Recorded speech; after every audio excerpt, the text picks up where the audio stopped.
to the Total Leadership Framework podcast. And with me today is Keith Cureton, who was a senior executive at UPS. And more specifically, he was the chief compliance and ethics officer at UPS worldwide. This was kind of the culmination of a very impressive career at UPS. And I believe in that role, Keith, you were reporting to the board. So I'm Antony Bell, the CEO and founder of Leader Development, LDI. And it is my pleasure to welcome you, Keith. Thank you so much for joining. And it's a real pleasure to have you. So why don't we just jump straight into the first question? And the first question is just tell us a little bit briefly about yourself and how you got to be where you are today. Yeah, well, I appreciate that. Actually, recently retired from UPS, and it's been a great experience, 37 years. And I started probably in what we would see as a more traditional role. Is those of us who are a little older know that people used to join up with companies when they were young and stay with those companies through fruition. That's right. And kind of that person in that I started at UPS at 19 years old in college in my sophomore year, and just took on opportunity after opportunity, stayed with them through the end of college. And at the time I graduated, was offered a full-time position and stayed with that role, went back to grad school, began to move around and take on new opportunities throughout that 37 years. And sometimes we put our head down and pick our head up, and 40 years later, this is where we are, and we don't really know how we got here. So when you say, tell me a little bit of how you got here, it's really a bit of a mystery, I think. But we don't see that a lot today. So it may be when we see how people are joining companies, and I know when I looked at resumes, finally, or at least in the end of my career, I was looking at resumes where young people within 10 years had been with 5 or 6 different companies. It's amazing. Yeah. Yeah, in fact, it's really our parents' generation that had that kind of longevity. So you are a little bit of an anomaly, I think. Yeah. And it works, I think it works. And but I think it's a little bit especially with corporate America and even with small businesses, trying to figure out, do you keep people and try to incent them to stay long periods of time, or do you let them come and go? And I know with UPS, it used to be a policy that if you left, you couldn't come back. It was a one shot. And then they softened that a little bit and said, hey, you know what? It may be important for people to leave, get other experiences in the organization. So yeah, that's really good. Well, what would you say, just a couple of thoughts, what do you think has made it such a good run for you? Because you've got, maybe a couple of bullet points. You've just had a really interesting career within UPS. Yeah. Well, I think a little bit of it has to do with how large UPS was, and the opportunity to literally work all over the world and not just work in one department, where you're seeing now, I think, a movement from a generalist perspective to a specialist. In fact, we use those terms now. That's the vernacular. Hey, we're hiring a specialist, and that actually is a title to a lot of the roles that we have. He's a specialist in this or that. And I think I came up through a career where being a generalist and knowing a lot about the organization was really the point. So you never stayed in one department. You didn't go into HR and stay in HR your entire career. Or you didn't go into finance or strategy and stay in that. So the idea was to move people around within different lines and different roles, and then give them just a real broad perspective of the organization. So I think it worked really well for me. Again, today is a little different picture, and we're looking differently today. But if I was to say many times, what I would say, some of the magic in that was my wife's often heard saying to our children, our adult children, just do the work, right? And just putting your head down, and whatever you're given to do, you do it to the best that you can. Mm-hmm. And I think that idea of hard work and discipline is absolutely essential. And I know to a lot of young people, I get an opportunity to mentor and coach some young executives. And I tell them that that's one of the things I tell them all. You can always outwork someone. You can always be diligent and disciplined, and that there's just no trading that off. Relationships great, and who you know is great, but eventually it's the work that you do. Mm-hmm. I think secondly, maybe goes to this idea of opportunities. Francis Assisi said, start by doing what's necessary, then what's possible, and suddenly you're doing the impossible. And for me, when faced with an opportunity, I took the best choice, made the best choice I could at that time. And then I made the next best choice and the next best choice. And soon, a little bit of the impossible, how a young boy from, Midwest Mm-hmm. area wound up at a corporate office managing a worldwide organization is hard to even conceive. But the side of that is that we've moved 14 times, right? We've had 14 homes. We've lived and worked in probably 15 countries. And so when you're thinking about success, if you stay right where you are, you have a small circle of opportunity. The opportunity is there. But if the world's your opportunity, then many more things come your way. Mm-hmm. A chance to choose if you're willing to go to where the opportunity is. And I think that's so important to remember. It's hard work. It's also this idea of seeking out the opportunity, be willing to be flexible, and to move and to go where there's a need or where there's an opportunity for you to take advantage of. Yeah, and I think what your career is an interesting example of how you move from kind of very much of a generalist role into a more specialized one. But your role as a chief compliance and ethics officer, that required you to have that kind of general background. It would have been really difficult for you to fulfill that role without having had the broad experience that you had coming up through the organization. So it really puts you in a place where you could really have a significant impact in that role. Yeah, I would agree. In fact, I often see within certain companies, they want the compliance officer to be, an attorney or be specific in their skill set or their focus. But I think we found a lot of success, and I think a lot of big companies do, in finding someone who just knows the organization. Mm-hmm.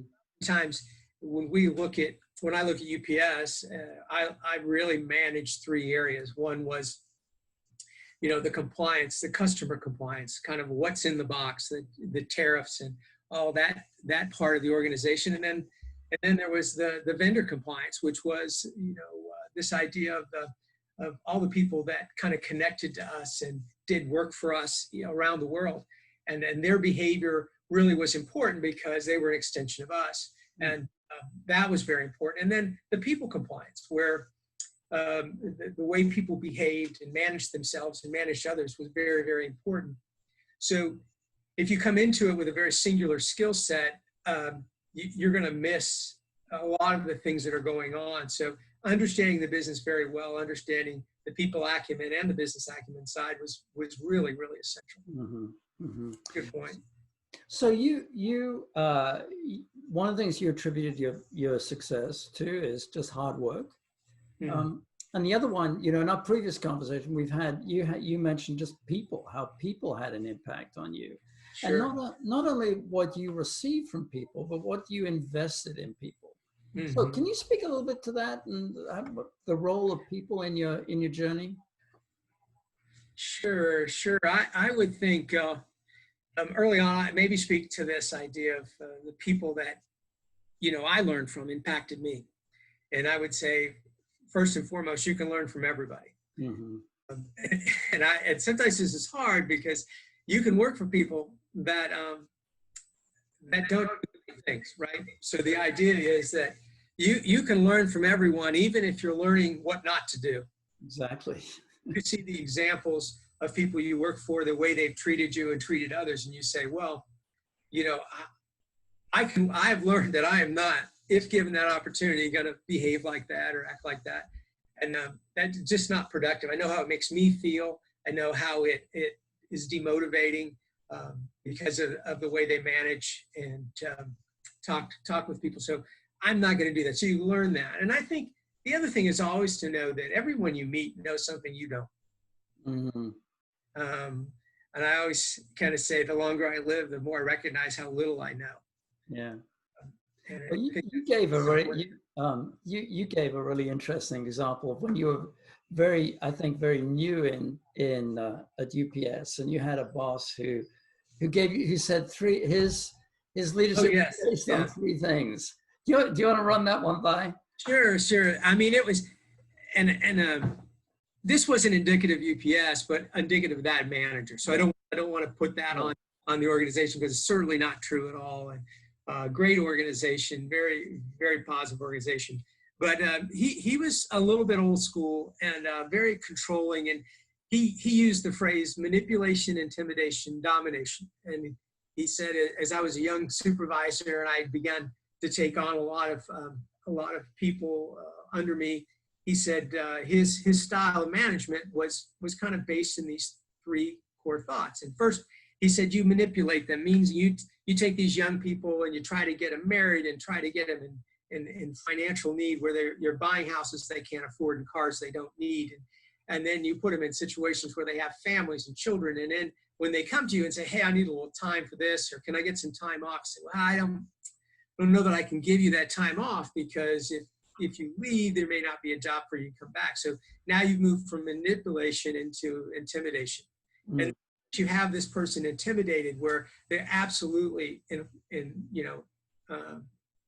your debt, and they just can't even imagine how they would survive without having this job and you paying, and them being able to pay their bills and being to manage their life. Now you've dominated them. I mean, you own them. I mean, they're almost like a slave to you.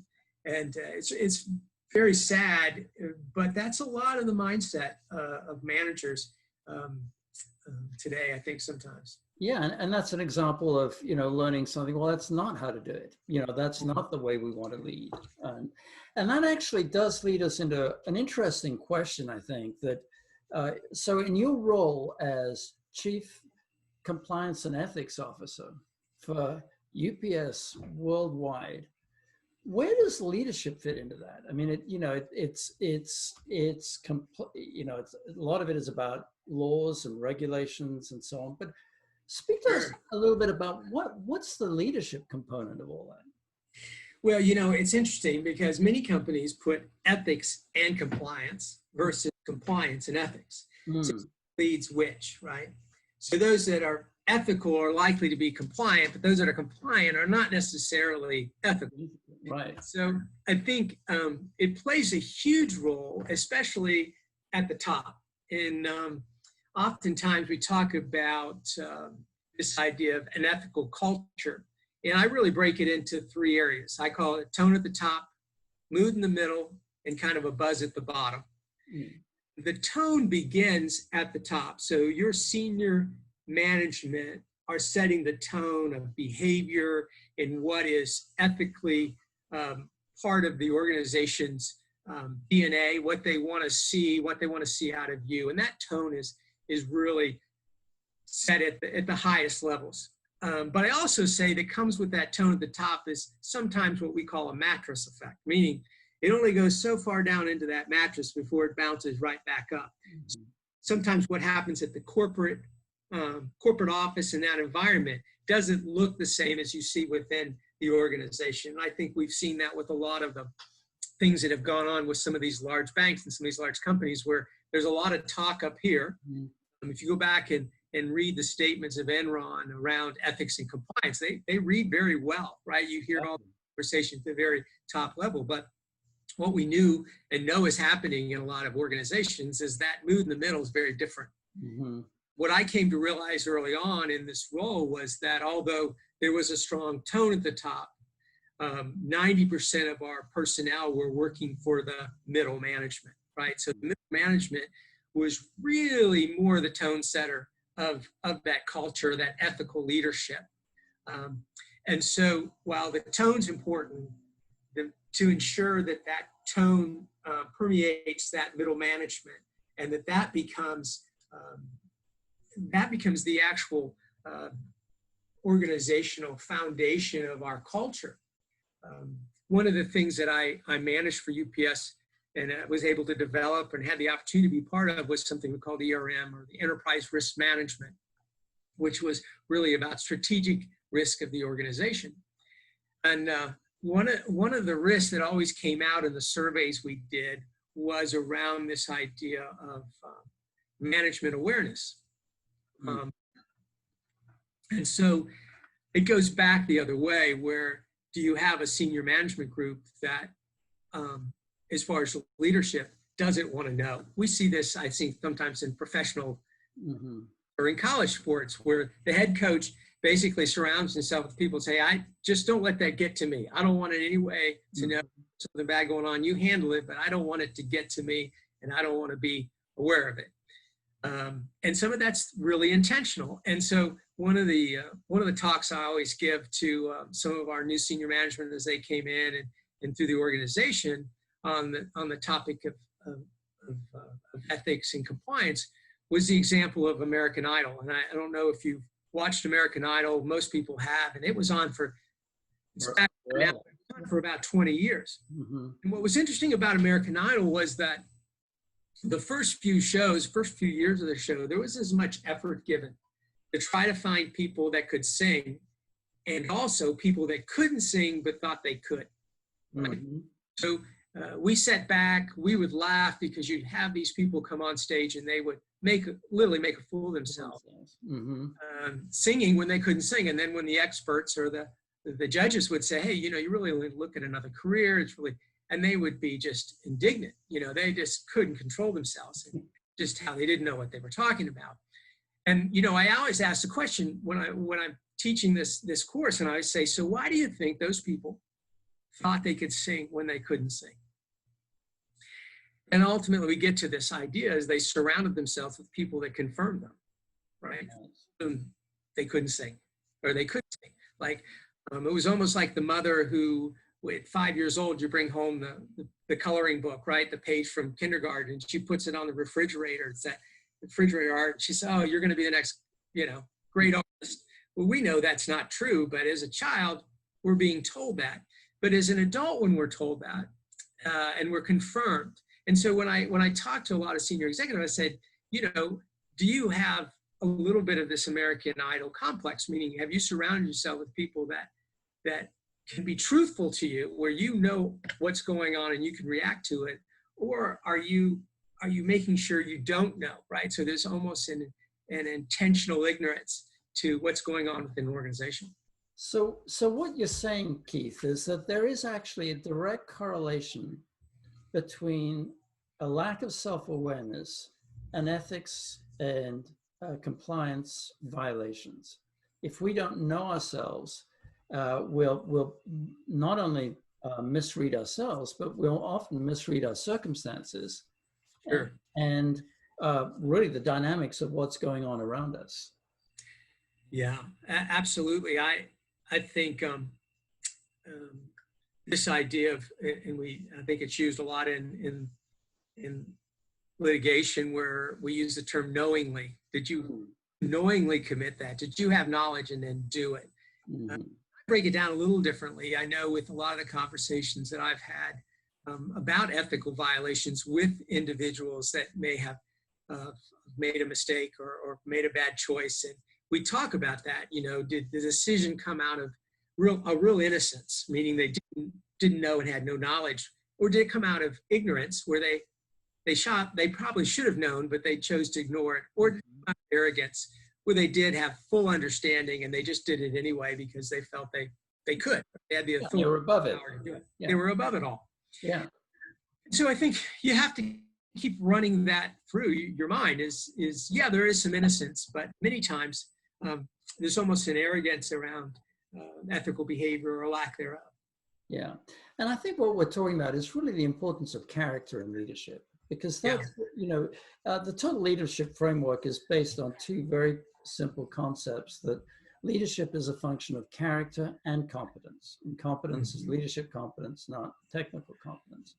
And the character piece is really important. And we attach a lot of importance to self-awareness as an element of character. In fact, the really good leaders that we see out there in the workplace, they're the ones who just have tons of self-awareness. They just know themselves. They know not only what are their strengths and weaknesses, but also their aspirations. And so what they're really trying to accomplish. So that's really that's really interesting. I think what you worked hard at UPS in your role with ethics and compliance was not just making sure that the regulations were observed, but creating the culture where people wanted to do that. Is that a fair statement? Yeah, I mean, I think that's the bottom line. It's you've got to have a safe place. It's not often that somebody walks into someone's office or to your boss's office and gives them bad news, right? I mean, that's just not going to happen. Yeah. And so the ability to create that channel or opportunity to bring bad news or challenging news, to correct something is difficult. And I think we pushed that the enterprise risk management piece was a lot of that, even though, I had the ethics side, but I was managing that.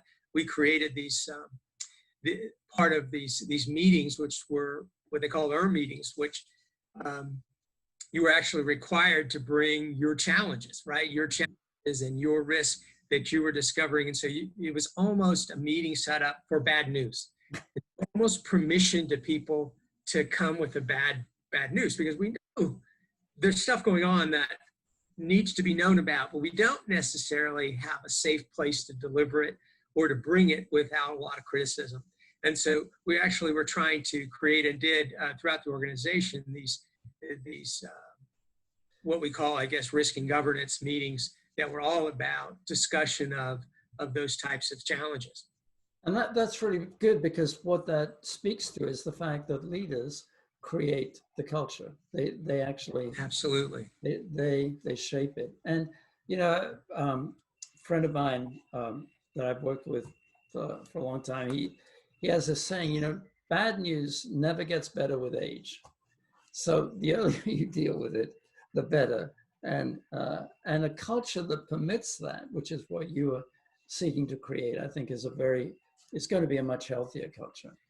Yeah. So Keith, let's switch gears a little bit and think about the industry as a whole. When we think about logistics and distribution, what are some of the challenges that you see? I mean, we've been through an incredible upheaval in the last, not just the last few months, but really starting before that. And that, it's in many ways, it's upended a lot of stuff in the industry. So what would you say are some of the biggest challenges? Because people listening to us, will be especially in this industry.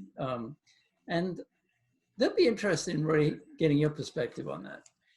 Sure. And I think there's the standard things we talk about, facilitating trade and customer demands and how they've changed in the business models and growing client demands. And a lot of these things are factors, regulatory compliance, especially in the area of healthcare. There's all these things that are going on.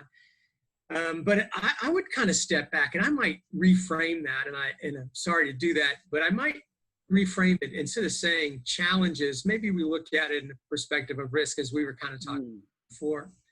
And I would say, I'd read it, and when we define risk, risk is exposing something of value to danger, harm, or loss, right? And that's the verb tense of the word risk. And so to me, the risk in the transportation and logistics area in this space is the loss of opportunity.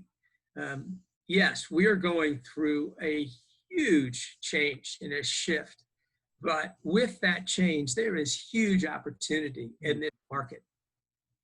And will we be positioned to take advantage of it, or won't we? I know in our household, we'll get 2 or 3 packages on the porch every day, right? And that's because my wife doesn't go to the store anymore. As with a lot of people, I believe Amazon is now the largest distributor of baby diapers and dog food. Well, back 10 years, nobody got baby diapers and dog food. Right. Yeah. Delivered to their house. It just wasn't part of it. But this idea of missed opportunity, and will we be able to capture that? Will we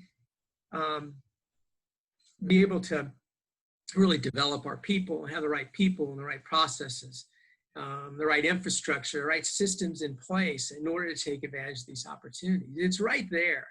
And I think we see that. We see that in industry. Amazon is approaching $1 trillion organization in a few years. And it's mesmerizing. And that's all that is the logistics play. And we could spend all day talking about that. But growing at an exponential rate. I mean, yeah. It's a total shift in the way that people are consuming and are demanding certain things. And so are we going to be ready for it? And I guess that to me is the bigger, greater challenge. There's all these other things, and I think there are elements of it. There are conditions to it, but the main focus is, what's the new market look like, and the demand, and how are we going to meet it? There's a lot of nuances to that we could talk about a lot. Well, I think what the pandemic did is it upended 2 things. One is the way people work. That's been radically changed, and there's it's not going to necessarily stay completely the way it is during the pandemic, but it's going to have a huge impact in. We're not going to go back to the way it was completely. Sure.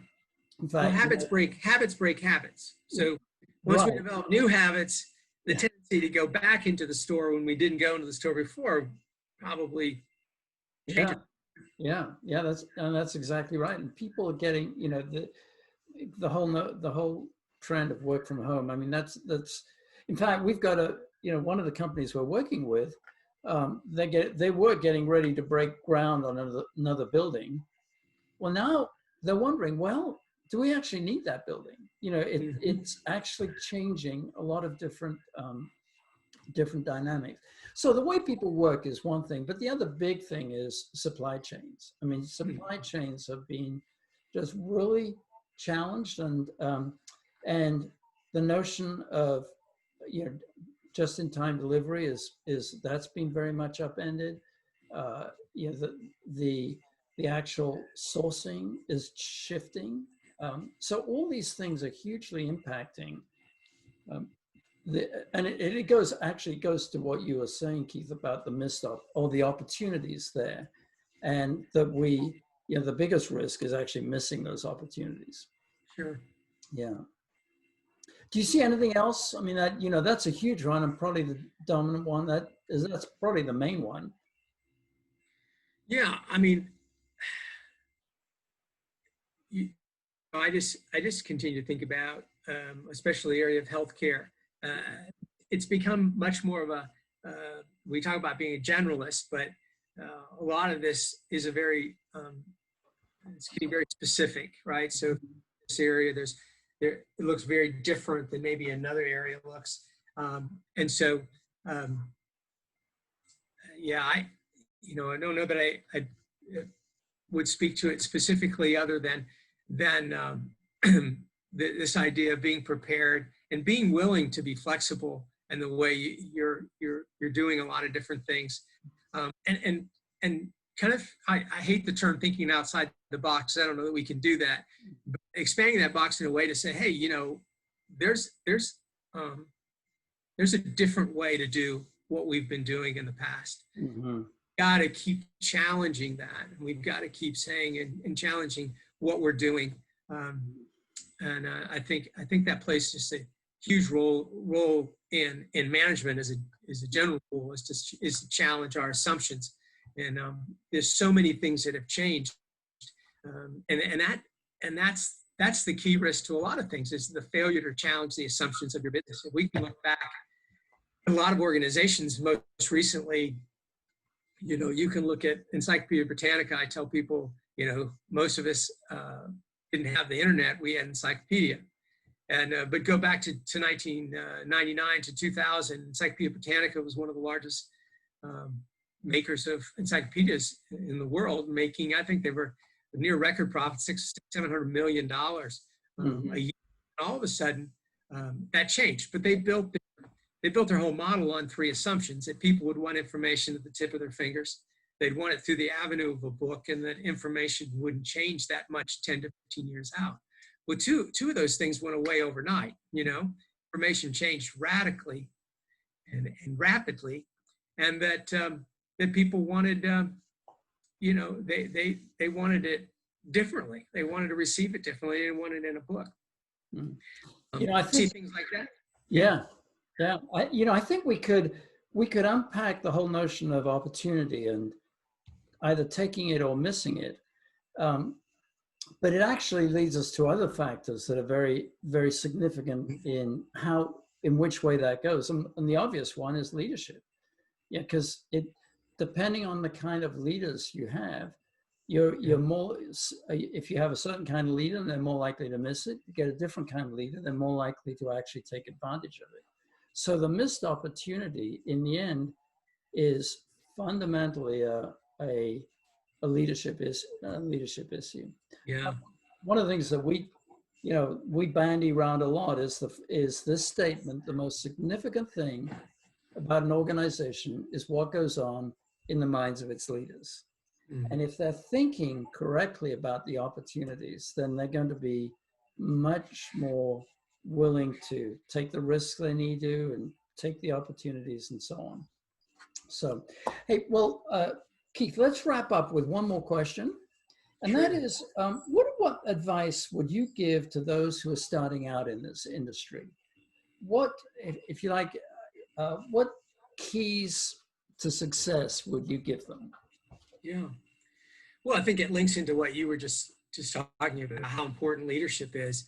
And one of the things that's interesting about that is we make assumptions about what people know and don't know, especially with a lot of our younger leaders coming in and the development there. And I think I'd mentioned to you once before some of the statistics that I had been looking at around leadership training, and nearly 90% of the spend on leadership development within companies today is in the area of compliance. It's like, what are the rules? Teaching the basics to, what questions to ask, what you can't say to someone, what you can say to someone, what's discriminatory, what's not discriminatory, and we spend a lot of time now on those do's and don'ts, as opposed to, how to lead well, how to get people to follow you, and how to encourage people, and how to get people to respect you and to listen. So it's really interesting, because I think there's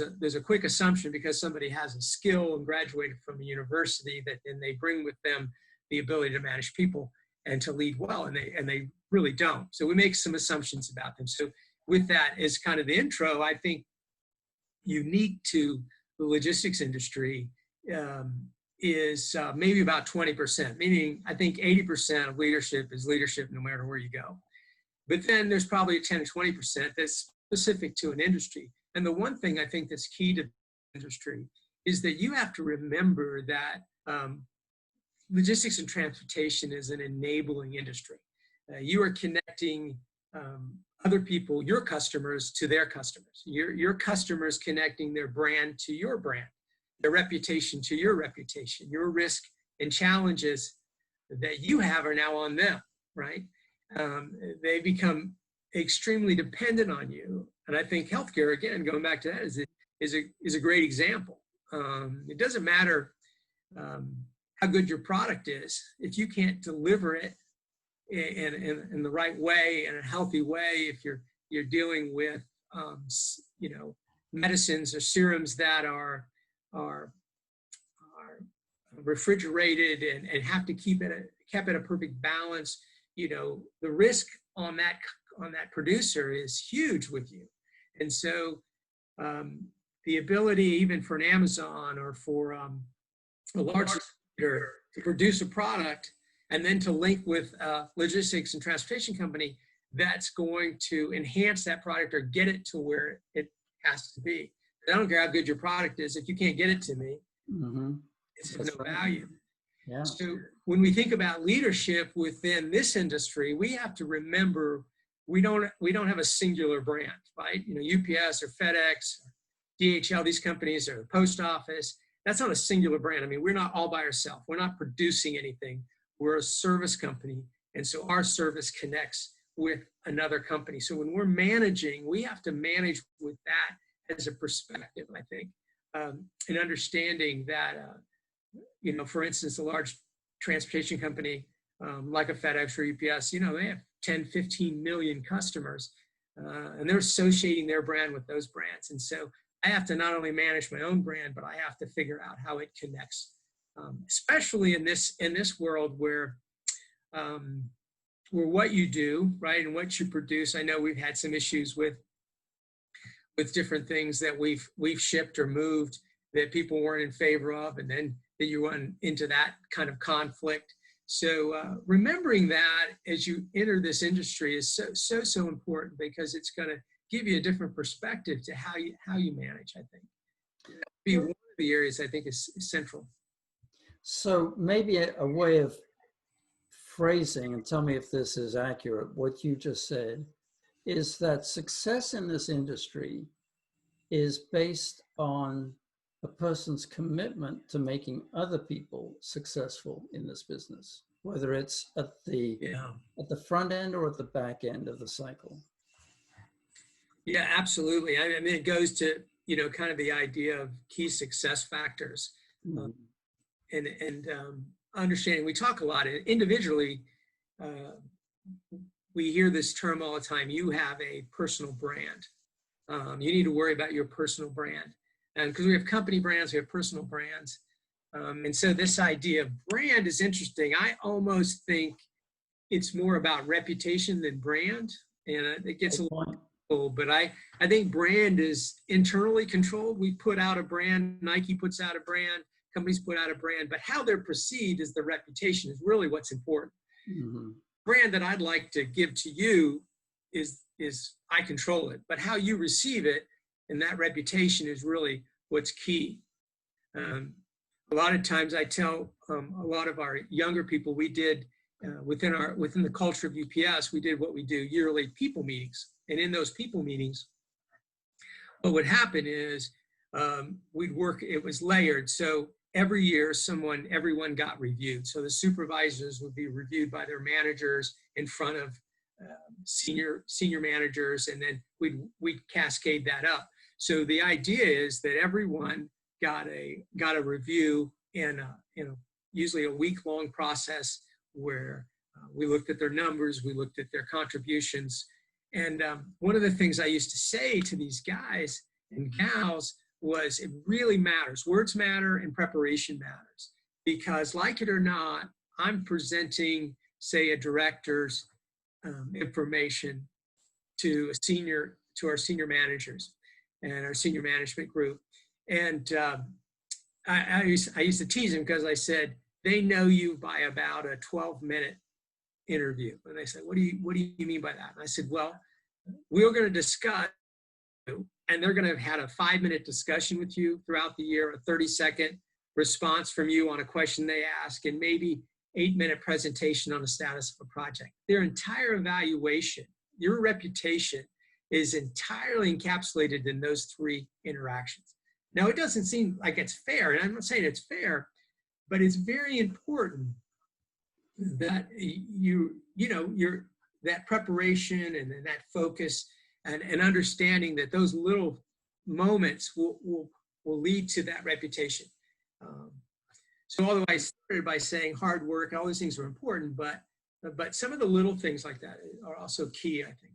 Yeah, and it comes back to, we need to work on character, and we need to work on confidence. And and I think what you're saying is great careers are built on great leadership, and the right kind of leadership. Well, Keith, we're out of time. This has been really good. It's been such a pleasure talking with you. And thank you so much. I think what you've shared will be really helpful to people, to our listeners, and for those of you who've joined us, thank you so much for joining us.